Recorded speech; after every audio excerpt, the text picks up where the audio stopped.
What better way to celebrate Halloween than with these spooky titles? Here are the scariest games of this year. This may look like it came straight from the 90s, but I tell you, it's not. It's a first-person shooter that takes place in a wonderland of eldritch horrors. And the game's pen and ink art style gives off a special kind of eerie vibe. So if you're terrified by creepy alien overlords like Cthulhu, good luck with this one. Now what about horror games rooted in Japanese folklore? We have Ikai. Help a shrine maiden as she cleanses evil in this story set in feudal Japan. Along the way, you'll encounter strange yokai lurking and waiting to scare the crap out of you. It's story heavy, so despite all the jump scares, there's a lot of heart in its narrative and character arcs. From historical Japan to a secluded arcade station in Janitor Bleeds. You find yourself in an abandoned arcade, tinker with old arcade machines and try to run away from something. There's a creature that dwells within the machines, and is out to get you.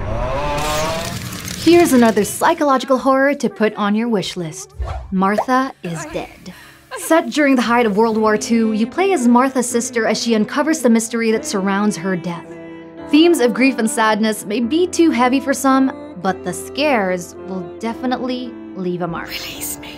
It's a slow burn story that takes its time, so you better be cautious for the next jump scare.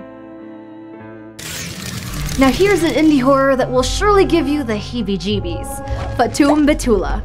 This atmospheric exploration game feels a bit like a low-poly amusement park of horrors.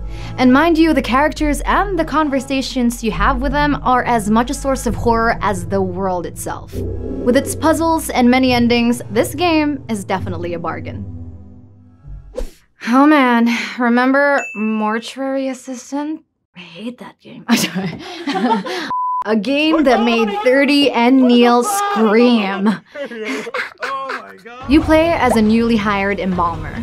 For some reasons, a demon started haunting you on your first day on the job, and now you have to prepare the corpses and get rid of the demon. This game is terrifying, and it preys on your sanity with eerie background music and random jump scares.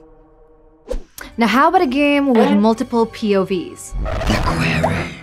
You know how in horror movies where the characters always make stupid decisions? Well, this game is built around that. Not the kind that scares you in the face. Rather, it's one that builds up based on interesting stories and the choices you make. Speaking of games about choices, check out Immortality. Watch the movies of a failed actress and piece clues together to find out what really happened. Things may seem normal at first, but as you dive deeper, things get a little off.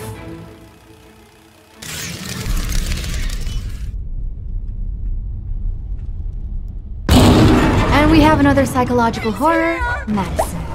Remember Fatal Frame, right? Well, Madison is similar but leans towards the slow burn exploration type. What happened here? Who locked you up? What's up with all the cameras? It's all up to you to find out. Help him find the answers hidden in this god-awful place, but be wary of the shifting hallways and unexpected scares. And last but not the least, Tormented Souls. This is a psychological horror that's a good mix of Silent Hill and Resident Evil. Resource management, creepy camera angles, a helpless protagonist, you got it all here. Your main goal is to escape from this abandoned mansion.